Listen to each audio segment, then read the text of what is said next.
Bom dia para você que nos assiste. Hoje nós estamos com mais um Café com Cristo e eu tenho uma convidada muito especial que é minha amiga, chamada Renata. E eu convidei ela porque eu sei que a vida dela é uma referência. Deus restaurou o casamento dela e eu queria agradecer muito ela estar aqui hoje comigo. E eu sei que vai ser muito edificante para vocês, porque assim, realmente Deus transformou a vida dela e quem conhece ela sabe que ela é referência. Obrigada, viu? É um prazer estar aqui, eu que te agradeço, né, pela oportunidade de compartilhar um pouco do testemunho e nervosa aqui, mas vamos lá. Renata, eu queria te perguntar, quantos anos de casada que você tem? Então, dia 14 agora de julho, fizemos 13 anos de casados. 13 anos já que estamos casados. E chegou assim, algum momento no seu casamento você falou assim, não tem mais solução? Foi uma fase muito difícil, assim, que você chegou a pensar em divórcio? Sim, eu e o Ricardo, a gente casou apaixonado, né? Nós não éramos cristãos, não conhecíamos a Deus, mas tínhamos uma raiz, né? O Ricardo tinha uma raiz muito forte no catolicismo, então nós casamos na igreja direitinho, tudo bonitinho, apaixonados, mas sim, vivemos uma crise muito forte no casamento, de 6 para 7 anos de casado, as pessoas costumam falar a crise do 7. Né? Hoje eu tenho um novo entendimento sobre isso, mas sim, foi de 6 para 7 anos, nós tivemos uma crise muito forte e vários probleminhas que já vinham acontecendo vieram à tona e nós pensamos sim em separação, né? Ele principalmente passou por uma crise existencial e que ele não sabia mais o que ele queria, se era aquilo mesmo que ele queria, um peso de responsabilidade muito forte veio sobre ele e ele não soube lidar com isso. Nós enfrentamos uma crise nessa época muito forte. Eu quero te perguntar uma coisa, teve alguma coisa específica assim que levou para essa crise? Não, como eu disse, assim, foram pequenas coisas que foram acontecendo.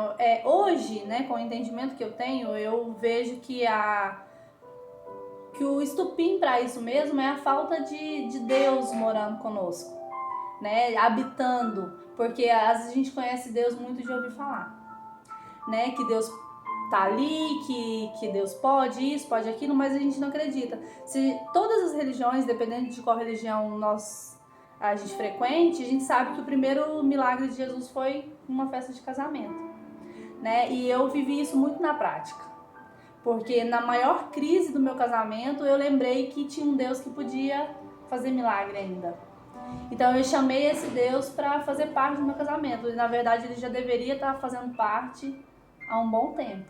Mas não, eu lembrei dele na crise. A igreja, né, nós às vezes como cristãos, a gente tem uma frase que diz que se a gente não vem pelo amor, a gente vem pela dor. Hoje eu tenho um novo entendimento sobre isso. Eu acredito que Deus ele sempre chama pelo amor. Ele nunca chama pela dor, mas às vezes ele usa a nossa dor para nos atrair. Ele usa o que nós estamos vivendo, aquela dor, para que a gente consiga ver o amor dele. Porque ele nunca vai causar uma dor para você vir para ele, mas ele usa aquela dor que você estava vivendo. E naquele momento a gente estava vivendo uma dor muito forte. E como foi esse processo dessa restauração? Alguém te chamou para ir para a igreja? Você teve um encontro pessoal com Deus? Sim, nós tínhamos uma amiga que ela era de uma igreja evangélica e ela nos chamou para passar um ano novo, um Réveillon na igreja. E a gente passou esse Réveillon na igreja e assim, foi um dos melhores momentos, porque a gente sempre passa Réveillon em família, ou brincando, ou em alguma festa. E nesse ano novo foi diferente, a gente passou na igreja, teve um jantar, teve uma oração e a gente sentiu uma presença diferente, apesar de já acreditar em Deus, mas a gente nunca tinha vivenciado algo parecido com aquilo. E a partir daquele momento, né, líderes começaram a acompanhar a gente, foram na nossa casa, nos mostraram coisas que a gente já sabia, mas a gente vai esquecendo ao longo do caminho. Então a Bíblia ela diz que a gente deve trazer à memória aquilo que nos dá esperança. E eles fizeram exatamente esse papel, de nos trazer à memória aquilo que nos dava esperança, que tinha sim solução para o nosso casamento, para a nossa família. Eu já tinha uma filha antes do casamento. Quando eu casei com o Ricardo, a Nathaniela tinha 1 ano e 3 meses, então isso já foi um agravante para o nosso casamento. Todo mundo que tem um filho antes, né, sabe quantos desafios a gente enfrenta. Então, logo depois também a gente teve mais uma filha. Nossa filha era pequena na época dessa crise. Então, a gente tinha uma família e a gente precisava lutar. Eu venho de uma família muito tradicional e que luta pelo casamento. Só que eu estava cansada. Eu estava muito cansada e sozinha é muito difícil. Então, a gente ficou por um tempo lá nessa igreja e depois a gente foi convidado para participar de uma outra igreja que nos acompanhou um pouco mais de perto. Nós participamos de um encontro com Deus, né? Nós fomos num revisão de vidas e o revisão ele mexeu muito com a gente, mexeu em valores que a gente tinha esquecido, do casamento principalmente. Mas eu acredito, amiga, que o mais difícil foi o processo. Porque quando nós aceitamos a Jesus, principalmente no meu caso, que a gente veio para Cristo para resolver um problema que já existia no nosso casamento, nós precisávamos de um milagre. E o milagre, ele tinha sido feito. Qual era o milagre? Não era a restauração do nosso casamento simplesmente de um dia para o outro. Era a renovação do nosso jeito de pensar, do nosso jeito de agir. E nós passamos por um processo. Então, o mais difícil é aguentar o processo. Eu tenho uma pergunta para você. Seu casamento foi restaurado, mas você crê que essa restauração foi uma mudança que Deus fez no seu esposo ou foi uma mudança que Deus fez nos dois ou em você? Nós vivemos essa experiência juntos, nós tivemos essa dádiva, vou falar assim, porque muitos casamentos, às vezes a mulher luta sozinha ou o marido luta para salvar, mais é a mulher, né, na nossa sociedade que a gente vive, mais é a mulher que luta. Mas nós tivemos um encontro com Cristo juntos. Então nós fomos nesse encontro juntos e nós participamos depois de discipulados, acompanhamentos que nos ajudaram. Então foi um processo mais ali lado a lado mesmo. Só que ao longo da caminhada você vai descobrindo que você não muda o outro, né? Você nunca muda o outro. E no começo, lógico, eu achava que quem tinha que mudar era ele. Ele estava errado, ele estava com crise de existência, ele estava com um monte de coisa, ele não era carinhoso, ele não era isso, ele não era aquilo, e colocava um monte de defeito nele. Então, com a caminhada com Cristo, você vai descobrindo que você que tem que mudar. E eu fui mudando, né, me vendo. E conforme eu fui mudando, uma das coisas que a gente ouvia muito no começo da nossa conversão, o nosso líder batia muito em cima disso, era: você é o espelho. O outro só vai fazer aquilo que ele te vê fazer. E para mulher isso é muito difícil, porque na sociedade que a gente vive, mulher não leva desaforo para casa, ela não é submissa. Quando eu escutei a primeira vez que eu tinha que ser submissa, aquilo me causou um desconforto muito, muito forte, mas eu fui entendendo que o que era ser submisso, né? Que ele tinha que ter uma missão e eu tinha que apoiá-lo naquela missão. E o casamento, ele é construído de pequenos atos diários. Hoje eu posso falar que a gente está vivendo o melhor tempo do nosso casamento, mas aguentar o processo não é fácil. Eu acho que a palavra para isso é persistência, paciência e coerência.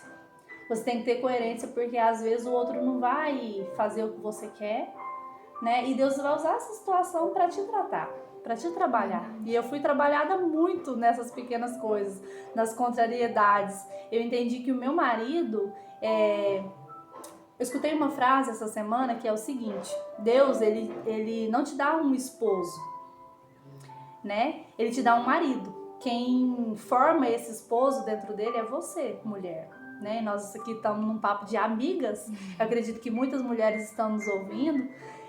Você, mulher, você forma o seu marido. O marido que você quer, o esposo que você quer, é você que tem que formar dentro dele. Então, é difícil semear. Semear é difícil, é árduo. Mas um dia você vai colher. Hoje posso falar que eu estou colhendo de coisas que eu plantei, com muito choro. Né, com lágrimas, às vezes pedir perdão de uma coisa que você não fez errado, né, e falar: me perdoa por aquele jeito que eu falei. E aquilo quebra eles, né, quebra uma resistência que às vezes eles têm, mulher. E você, né, às vezes você, marido que tá me escutando, você acha que sua esposa é difícil, ela não faz nada do jeito que você quer, ela não te entende, né? E eu por muitas vezes não entendia mesmo o que ele queria. Eu e o Ricardo, a gente é muito diferente. Ele é muito organizado, muito certinho. A bagunceira lá em casa sou eu. As mulheres reclamam que o marido deixa a toalha em cima da cama. Então lá em casa sou eu que deixo a toalha em cima da cama, o sapato jogado. E nós somos diferentes. E ele aprendeu a se moldar um pouco no que eu sou e eu também no que ele é. Então, hoje há um equilíbrio, mas não espere isso de um dia para o outro. Quando nós nos convertemos, a gente acha que vai descer um anjo do céu, né? E que no outro dia o seu casamento vai ser lindo. Não, o casamento ele é construído. É construído passo a passo, por pequenas atitudes. Então, hoje eu posso falar que a gente participou dessa construção e até Jesus voltar, vamos estar diariamente Amém. sendo convertido e transformando nosso casamento. E eu queria te pedir para você ler um versículo que marcou essa cura do seu casamento, essa transformação, que você pudesse ler pra gente e até mesmo pra gente orar para as pessoas que estão no último suspiro do casamento, né? Porque às vezes você tá tentando falar, igual a Renata falou, você tá tentando brigar com seu esposo, você tá tentando, ou você brigando com sua esposa, tá fazendo tudo da força do seu braço. Igual ela disse, não adianta falar, você tem que o quê? Orar. Ela disse que hoje o que ela colhe é o que ela tá vivendo hoje porque ela orou. Então, assim, tem coisas quando você não consegue resolver conversando, você tem que jejuar, você tem que orar, você tem que clamar para Jesus transformar, que foi o caso dela. Que quem conhece ela sabe que essa área realmente foi transformada na vida dela. E aí, queria que você lesse pra gente. Um dos versículos, né, entre tantos que nessa caminhada nos marcou, foi Provérbios 18, 20 e 21, que diz: do fruto da boca o coração se farta, do que produzem os lábios se satisfaz. A morte e a vida estão no poder da língua, e o que bem a utiliza come do seu fruto. Uma das coisas primordiais que tem que ser transformada, mulher, homem que nos ouve, casal, você que ainda não casou, né, e tá querendo aprender também, cuidado com as palavras que você diz, porque aquilo que você profere dentro do seu lar, isso vai virar uma verdade. Antes da conversão, né, tudo que, quando a gente brigava, quando a gente tinha alguma crise, eu sempre falava assim, que inferno de vida, né, essa casa tá um inferno. E quanto mais eu proferia essas palavras, mais inferno se tornava. Por quê? Porque a palavra ela não volta vazia. Ela jamais volta vazia. Então, se você profere palavras duras contra o seu marido, vou falar assim, uma aliança que eu e meu marido temos eu nunca o ofendo. Eu nunca o ofendi com palavras.